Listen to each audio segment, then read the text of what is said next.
LinkedIn has allegedly been doing some really shady stuff recently. Yeah, like quietly rummaging through people's browsers.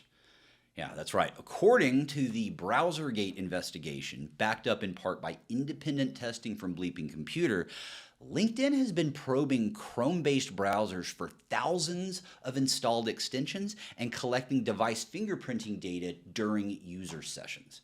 Not cool. Yeah, LinkedIn says this is more about stopping scrapers and protecting the platform, which is really just a lovely way of saying, yes, the weird scanning is real, but please focus on our preferred explanation instead. And here's why this really sucks, folks, okay?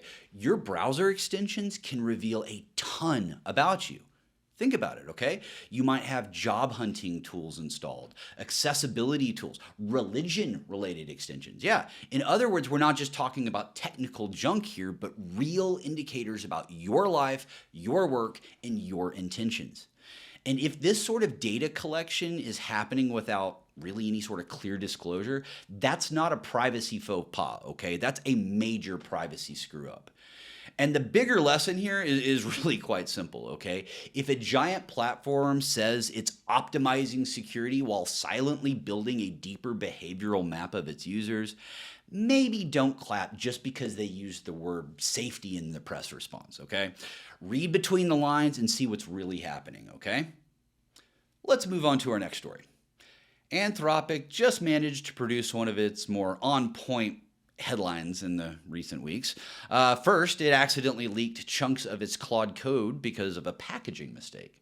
Yeah, not a nation state or a lead intrusion crew. No, just the classic cybersecurity villain known as whoops. Yeah, reports say the exposure pointed to roughly 2,000 files and more than 500,000 lines of source code. And also, the irony here is that Anthropic also rolled out the Mythos Preview. It's a model the company says can find and chain serious vulnerabilities across major operating systems and browsers. It's really, really scary stuff, folks. The UK AI Security Institute said Mythos represents a real step up in cyber capability and actually observed it autonomously executing multi-stage attacks in testing. Yeah, so it's really scary. So yeah, the pitch here for them is, yeah, we spilled our own internals, but please appreciate our new machine that can accelerate offensive security.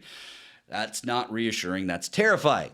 That is, the AI sector is really trying to hold a fire drill while actively juggling gasoline at the same time.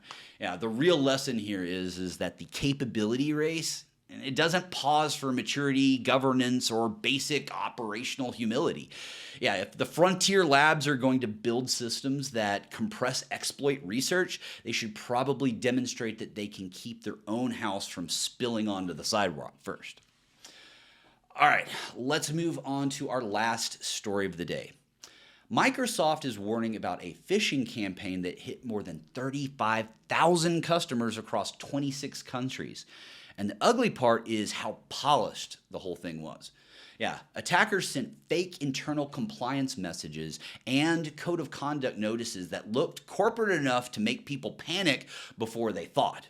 Yeah, victims got then routed through PDFs, CAPTCHA pages, and fake but very convincing sign-in flows until the attackers captured enough authentication tokens to really just perform that adversary-in-the-middle setup. That means that this wasn't just somebody stole the password. This was, thanks for the session tokens, we'll take it from here. Yeah, and that's why ordinary MFA is not the invincibility cloak people often think it is. Yeah, if the attacker sits in the middle of the login flow and then lifts the session after you authenticate, congratulations, folks. Security theater has entered the building. Yeah, the real lesson here is that phishing has really evolved from bad spelling and obvious scams into full corporate cosplay with legitimate services, pressure tactics, and enough procedural fluff to really feel authentic.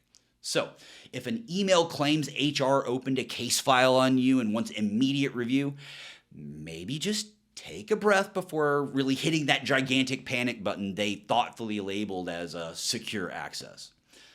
All right, folks. Well, that wraps up today's stories. This is Andy Thompson. Thank you so much. Have a great day.